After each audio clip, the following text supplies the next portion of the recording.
My turn. It is your turn. It's my turn to shine. Okay. Okay. Okay. This will be a short one then. Oh yeah, we'll be. Jeff will love it. We'll be in and out. Yeah. How do you do? We're about to unfold the story of Ghost of Frankenstein. My son, would you destroy that which I, your father, dedicated his life to creating? What if it had another brain? Whose brain? Your brain. Power! What good is a brain without eyes to see? I warned you that you might regret this action. Well, we've warned you. You've been warned. Welcome back to Frankenstein Minute, the podcast that dissects the Universal Frankenstein film series minute by minute. I'm Bill Evenson. And I'm Tom Lang, and you join us for minute 59. Wow. Yeah, of 1942's The Ghost of Frankenstein. Yep, that's the one. That is the one. I hope so, because that's what I prepared That's for. what you prepared for? Well, you know, Patreons will be overjoyed to see that even though it is our nation's sacred holiday, July 4th, we still put out an episode today. If someone texted me to wake me up to remember to post it. Yeah. I hasten to add, if I didn't say so last time, we received no complaints. Well, I guess that's not true. I guess that somebody had to text me. You did, yeah. And as everybody knows, born on July 4th, the United States of America. Happy birthday. Happy birthday. Also born on this date. What's left of it? Gloria Stewart was born. What's left of it? Well, it's only July. Yeah. So we're probably still coasting. Yeah. You know. Gloria Stewart. Gloria Stewart, born 1910. Gloria Stewart from The Invisible Man, The Old Dark House, and Titanic. Yep. Those What are the else? only three films that she did. What else did she do? She did stuff. She did a few other whale pictures, I believe. She's really good. I like her a lot. Yeah. She should have been Elizabeth in Bride. Yeah, that would have been better. Yeah. She's really great. Yep. No, I like her. The character in The Invisible Man, not given a lot to do. Yeah. But I think her character in The Old Dark House is great. Yeah, the character. She works really well with Raymond Massey as a couple in that. Yeah, that's true. Well, I was going to say, in that film, some of the characters aren't that great, to be honest. And that's one of my favorite films of all time. Invisible Man or Old Dark House? No, Old Dark House. Some of the characters' stuff doesn't really work all that well for me. I think the characters that fall in love with each other, it's awkward. It doesn't work great. Yeah, but you got to realize that that's being satirized, right? I That suppose. kind of thing is poking fun at it to a degree. Well, that's an interesting point. That's what I've always taken it as. All right, I love it then. Yeah. But Gloria Stewart, to me, is a highlight, and she's not, like, nothing happens. She's just terrorized in this house like everybody else. She doesn't fall in love or Which is whatever. already in love when the film starts. Yeah, exactly. Yeah. And I was thinking about when the film starts and they're all mad at each other and they're in the rain and yelling at each other and shit. That's a great movie. I could just go on and on about it, and I we won't. should do the Old Dark House minute. See, some movies seem better suited to it. They're called James Whale pictures. Exactly. If you're not a Patreon, shame. No shame. No shame. Thanks for just listening and whatever. On Friday, July 5th, Lambert Hillier died. Oh, did he? In 1969. Who's Lambert Hillier? I created this calendar. I don't even know who that is. He directed Dracula's Daughter, The Invisible Ray, parts of the Batman serial from 1943, and stuff. And stuff. Because he was known primarily as a director of like cheap, quickie westerns. And I got distracted. What did he do that we care about? Dracula's Daughter. Oh, Dracula's and Daughter? The Invisible Ray. Well, now who did the special effects for The Invisible Ray? Was it John P. Fulton? That would be the man. Really? Yeah. Good. Because he died too on July 5th as well. Good. He died in July 5th, 1966. And like I said, good. Well, I mean, everybody dies. Everybody. 3 years later, Lambert Hillier was so distraught that he also just dropped dead on the same day. Monday. Would that be his birthday? He died on his birthday? No. Oh, day. No, he died on the same day as Fulton, I 3 thought years it was, later. Okay. And I happen to know it's not his birthday because Monday we celebrate the birthday of Lambert Hillier, born in 18. Fucking. I'm so old and decrepit. I can't even see this thing. If you guys could see what Tom sees when half the time I have to take my glasses off, half the time. Oh, Christ. Also dead on this day. Percy We're all Bysshe. dead here. We're all dead. Percy Bysshe died on July 8th, drowned, I believe. Yes. The only reason I know that is because everyone involved with Mary Shelley's life died tragically and young.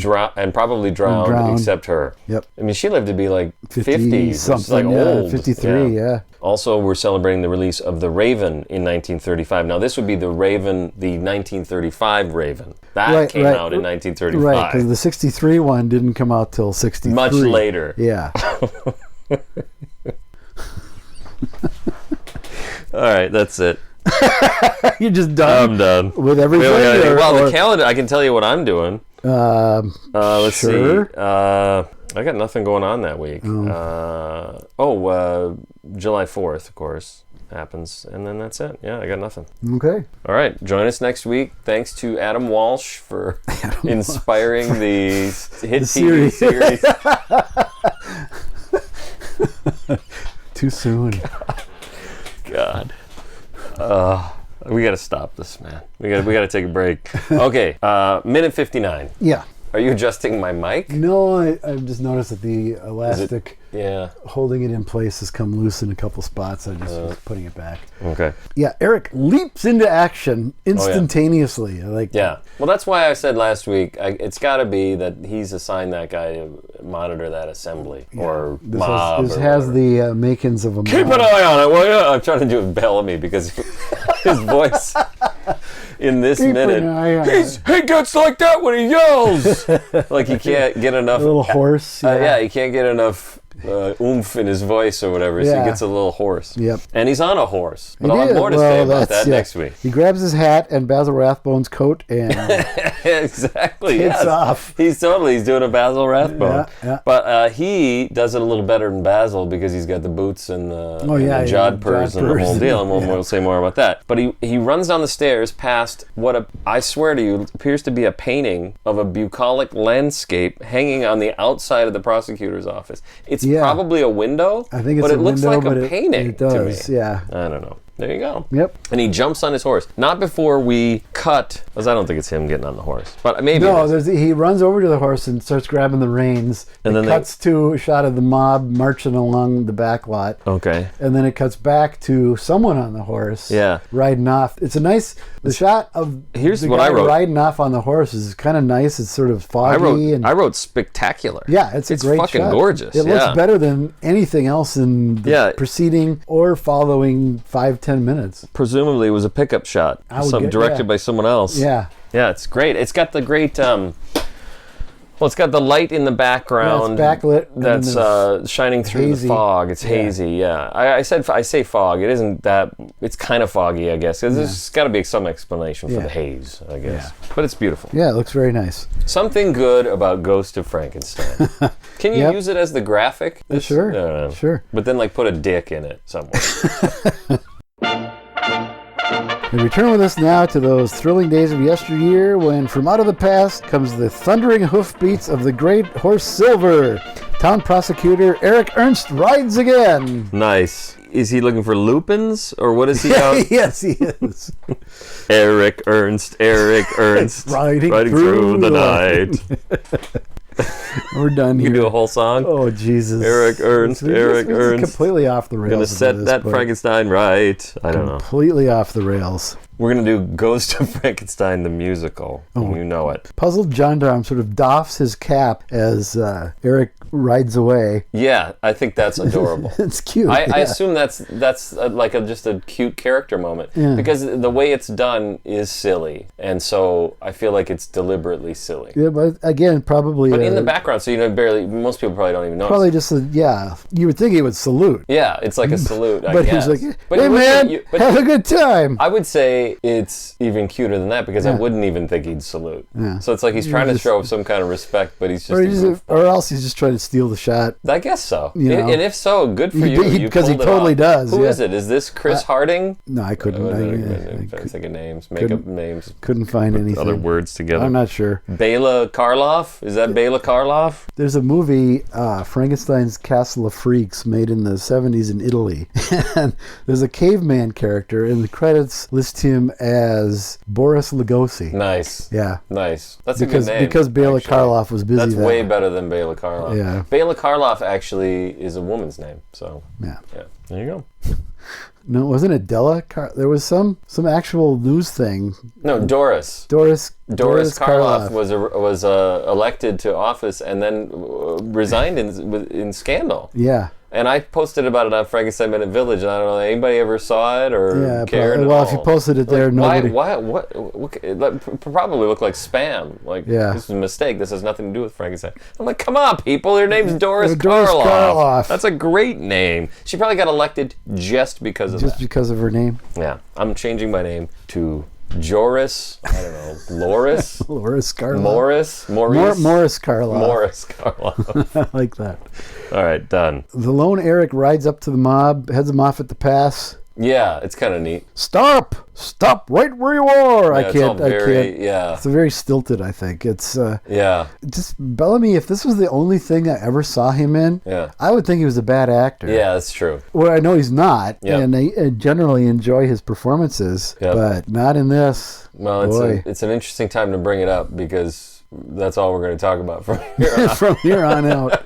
Yep. I mean, not for the rest of the movie, but at least for the rest of a few more minutes this week and maybe next week. And I kind of like stop right where you are. That's a good way of putting it. Like He doesn't fire a warning shot like your modern police warning shot into the crowd. Into the crowd. When did you people decide to take the law into your own hands when they were cast in a Frankenstein film? I was going to say, what is this? The outskirts of Goldstock? yeah. Who do you think you are? Yeah. You people. You people. I like that too, though. I mean, the writing isn't great, but it isn't completely terrible, and it's not John Balderston, but then again, it's not Kurt Siodmak, so we're kind of in the middle. There you go. When did you people decide to take the law into your own hands? And then, what's his name? Frone. Yeah, Frone says, when we found out we couldn't get any help from you. Ooh, sick burn. Yeah, it's like, I wrote somebody's a comedian, and it is like that. It really plays like that. Yeah. And then we're not done. No, there's going to be more of that. More. And it doesn't play that way in the script. I can't remember all the lines that are in or aren't in the script, and I'm not going to go through it line by line, but mostly it's just what Eric says. Mm-hmm. He just yells all of this. And so it's kind of cool to have a comedian go, oh, we found out we couldn't get any help from you. And then the guy behind him on the drums, Two men have been murdered, and we want the maniac that did it. Which is an interesting thing right there too, because that's the heart of vigilante justice. He doesn't say 2 men have been murdered, and we need to get to the bottom of this and figure out what happened. We want someone's head, and that's why people get unjustly imprisoned and blamed for things, and usually they're upstanding, rich white people that get accused of murder. Yeah, that happens. Oh wait, that never happens. It's usually some poor schmuck that had nothing to do with it. Of a different ethnicity. Perhaps a different ethnicity. But this is how this is the thought process. This is how it goes, yeah. Give me someone's head. Yep. Well, in this case, someone's head. Who cares? I do want to point out, Jackie sees the two, Frone and Husman, and she says they look a little bit like the judges on the Muppets.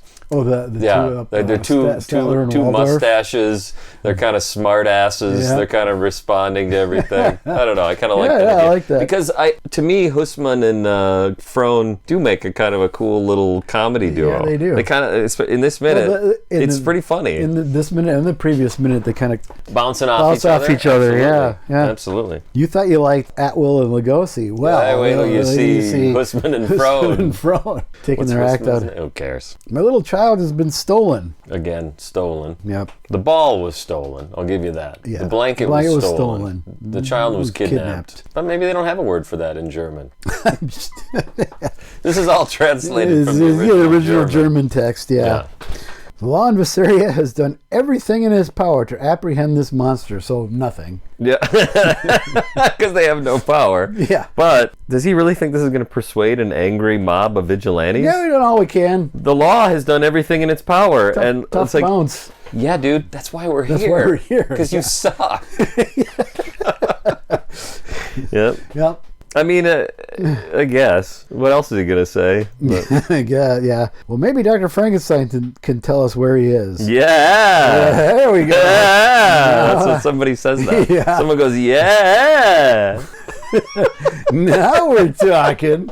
Because that sort of contributes to the comedy of it. That you actually have people going, yeah, in the background of this scene. What's his name? Matthew McConaughey from Dazed and Confused. It's like that. All right, yeah. all right. All right. Nothing's to be gained by hasty action. Which is a neat little aphorism. I guess it doesn't placate anybody. No, it doesn't work. Again. It doesn't work. No, he's Nothing. He's shooting blanks at this point. Yeah, he is. Nothing is to be gained by waiting either when the prosecutor is in love with Frankenstein's daughter. Oh, yeah! All No, right. that one definitely isn't in the script. No, so that one really stands out when he says, nothing's to be gained from hasty action, and they get on set and Frone's like, how about if I say this? Nothing's to be gained by waiting around for your stupid ass when either. You're fucking his daughter. You're fucking... Yeah. That was the original take. That was the original take. They said, well, it's a good idea. idea, but could you soften it a bit? Yeah. And he said fingered. And then they said, let's do another take. Sodomized, that didn't go over either. You go the wrong way. Oh, said soften it. back it up a little. Wait a minute. Don't tell him to back it up. Don't tell Funny Frone. Whatever. The town comedian. He have open That's why he's got that Hitler mustache. There you go. It's just like that's basically Germany in the 30s and 40s. Just that little mustache would get everybody's attention. They'll follow you anywhere. Apparently. Doesn't matter. That mustache pops up in a lot of Japanese films from like the 60s and 70s too. Wow, really? Yeah, it's bizarre. Like what? Some Like of the stuff I've Gamera- seen? Oh, some of the Gamera? Okay. Yeah. Like, what the fuck are you? Why are you? Are they the bad guys? Actually, No. is there a guy? Yeah, the most memorable guy from King Kong versus Godzilla has one. I think the TV guy. The TV guy has one. He has one. I think. Okie doke.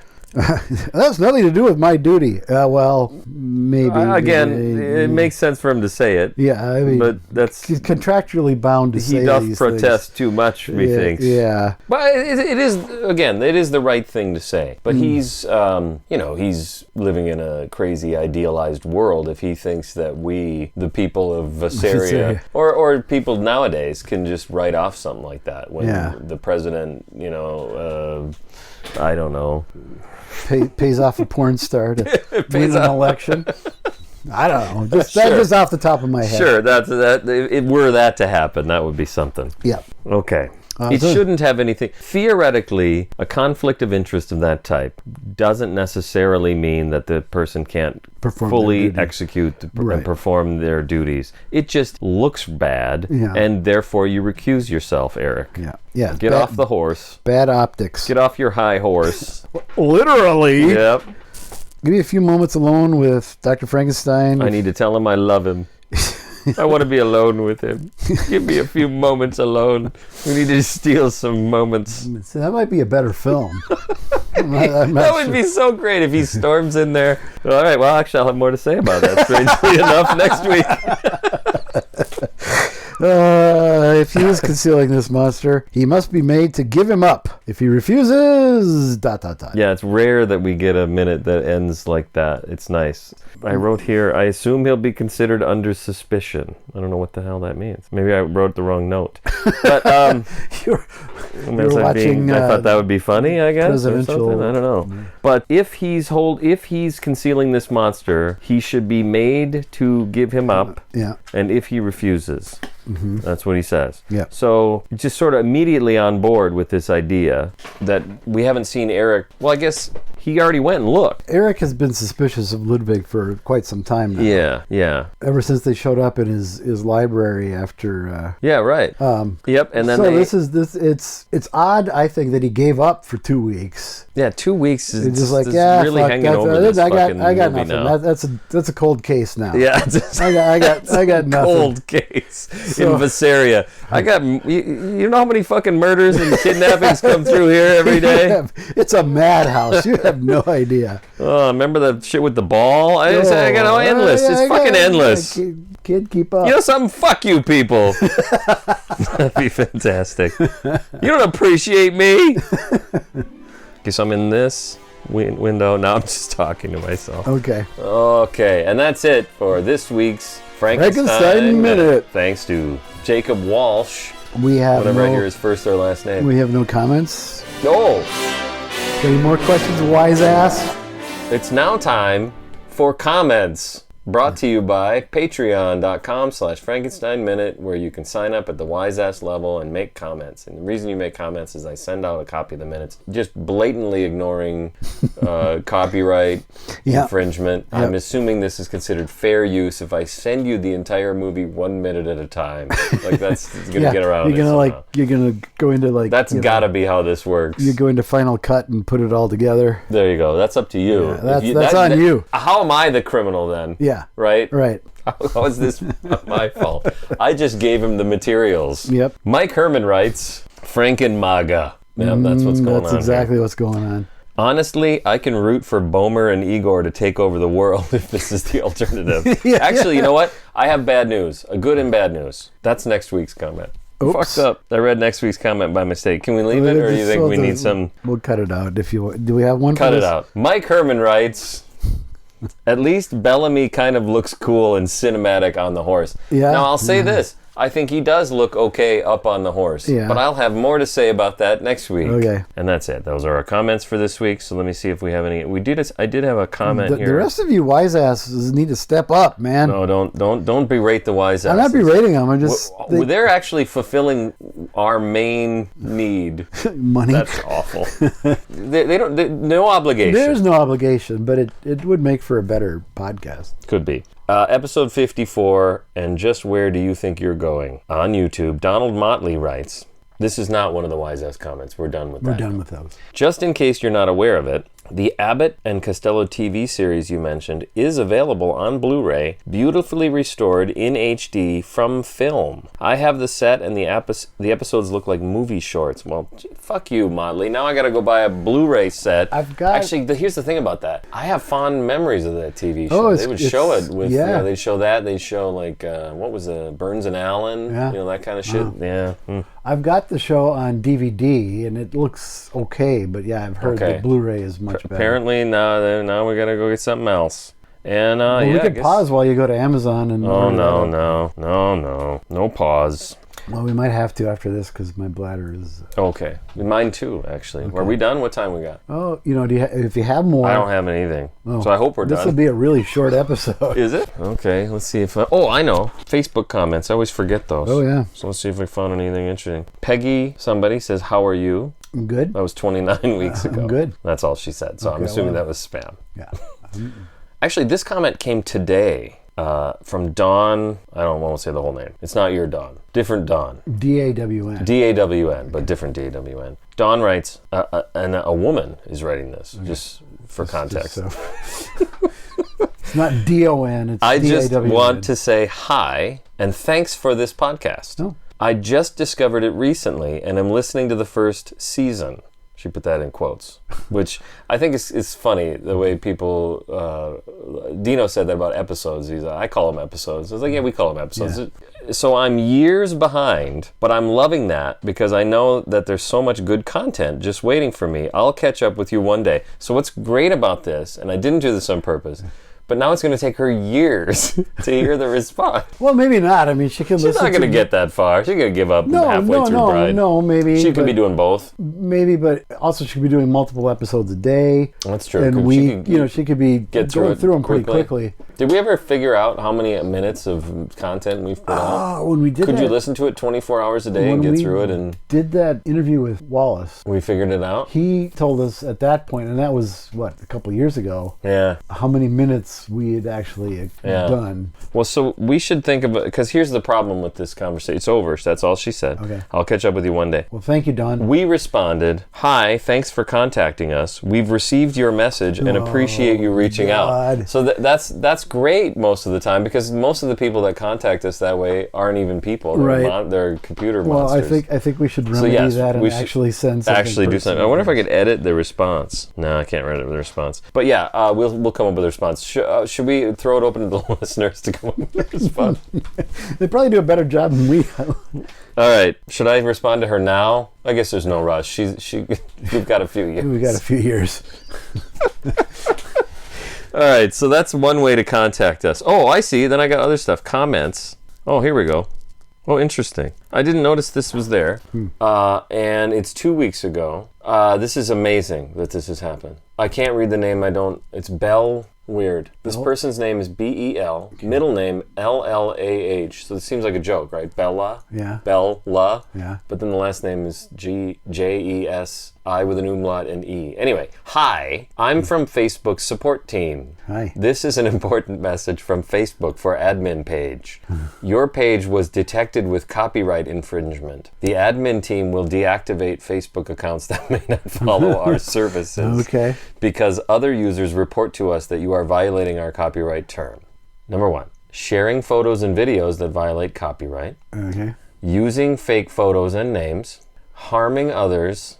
Communicating with others for harassment, promotions, advertising, and other acts that violate our copyright. If you feel that your account was improperly deactivated, you can ask us to review the decision by clicking on this convenient link that looks like it sends you to help-id-1000293201514.dofryamerica.com. So that's really interesting that Facebook has outsourced their the entire admin of their entire global website to dofryamerica.com. Remember, we published this copyright provision stopping malicious and whatever. That was 2 weeks ago? That honestly looked real when I first clicked on it. That was 2 weeks ago. That was 2 weeks ago. So I think we're still... We think we're okay. We think we're okay, but you never know. I posted something on Facebook that was about the... did we ever talk about the Franken mullet at all on the show? No. Because I posted this tweet from this guy who said, there's something weird happening with the Frankenstein monster in the 70s. Oh, He'll yeah, be depicted with the usual flat head, green skin, neck bolts, etc., but his hair will be long on the sides. It's like a Franken mullet, and it's weirdly consistent throughout the decade. Now, I bring it up for two reasons. Number one, Will Silman responded, Frankensteilen. That's my brother. Well, that's cute. Yeah.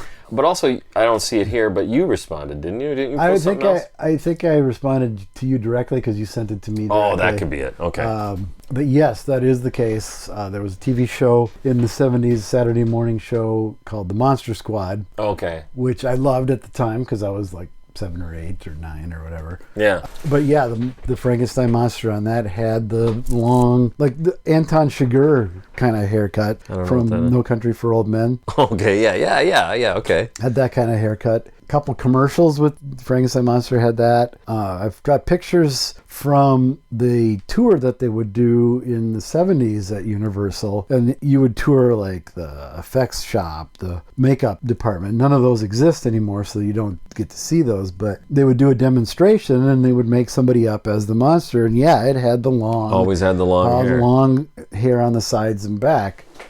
Don't know why. So my only theory on that would be everybody looked like that in the 70s. Well, maybe it was just the style of the day. And it's weird to watch shows in the 70s sometimes because the most stiff upper lip by the books cop has shaggy hair, you know. I think it was just everybody was required to have long hair in the 70s. Yep. Because if you had short hair, you were, you were real square then. Real square. Yeah. Yep. So there we go. And I think I sent to you anyway some pictures from there's the third season of Night Gallery. They'd have the main story. There you go. That was it. They'd have the main story, and then they would have a little 2-minute or whatever, little jokey thing at the end. Okay. And one of them was Wally Cox and his wife are in bed and their baby's crying. And the thing was called Feed Junior, I think, or something like that. Okay. And he gets up and wanders down into the kid's bedroom, and it's the Frankenstein monster lying in the crib, full size, crying like a baby, and he gives him the bottle. That's basically it. And he's got the hair. he's got the hair kind of, and it looks to me like the headpiece is like a Glenn Strange from Abbott and Costello, and the costume looks like it's Fred Gwynn's from the Munsters. Like it's the actual No, one? it looks like, yeah, it's the, Like they dug it out, I guess. Yeah. I mean, Well, the Munsters is when? The 60s? 60s. So yeah, it's not This too would have rotted yet. that maybe 5 years later. Right. I'm just looking up Jacob Walsh. There is a Jacob Walsh on Apple Music. Is that him? Probably. Let's assume that's him. Thanks to, he has a song called Minute a Mile. This has got Minute right in the title. See, you play it? Don't know if it'll play or No. maybe it's playing. I don't hear anything. Do you hear anything? No, I do not. So know that. I could probably get it from him. This is a different Jacob Walsh. I don't know. He does all sorts of different things. It could very well be him. Anyway, thanks to Jacob Walsh. I will cut that out because of copyright. Copyright, yeah. All right. Well, There you go. there we are. That's minute 59 then. Yep. Aren't you glad you came? How far did we stretch this out? We're fine. Do we need any more Monty Python stuff? Oh, we could always use more. Is there any Monty Python news? Not that I've seen in the last few. I Not since the saw last time somebody- we were together. Somebody posted on Twitter, there's a tribute to Neil Innes going on in LA in a couple of weeks or whatever, and they said, I was surprised to see you're not on here, to Eric Idle, and Eric said, I was neither invited nor available, I'll be somewhere else. And then you look at who was invited, and it's the Ruddles. That's what they're called, the Yeah. Ruddles, so I assume it's everybody that's not Neil Eric Innes Idle. and not Eric Idle. Yeah. Michael Palin is there? It's like, Well- you invite Michael Palin, I know that they had a falling They had out. a falling out. But you invite Michael Palin and don't even invite Eric Idle? There must be more of a falling There out. must be more to it than we are aware. Yeah. I don't know. Do people need the background on this? Neil Innes was writing songs or writing for Monty Python while they were still on a TV show. Well, So they're still they go way back. They predate. Well, they even- predate. Yeah, good point. They predate Python. Their They were relationship. the Bonzo Dog Doodah band existed from the mid '60s on. And they were on the show that's not At Last the 1948 Yeah, show. it was They were in the other Do one. Not Adjust Your Do Set. Not Adjust Your Set. And they were sort of the house band that did these crazy songs. And If you watch that, it's fascinating Yeah. because it's these proto-Python shows. You're Yeah. like, wait a minute, this is just Monty Python. It's got Terry Gilliam animation. Michael Palin and Terry Jones are frequently in sketches together, and Eric Idle's on there. I mean, between that and At Last the 1948 show, which has bonus of Marty Feldman too. They're It's like, basically they're a lot of fun. merged together to be. And that guy from the Goodies, he's on At Last the 1948 Tim show. Taylor. I think that's the one. Yeah, but I've got all the Bonzo Dog Band records, and they're great. Okay. They're hilarious. They're in Magical Mystery Tour. They are. The movie Magical Mystery Tour, Yeah. directed by the Beatles.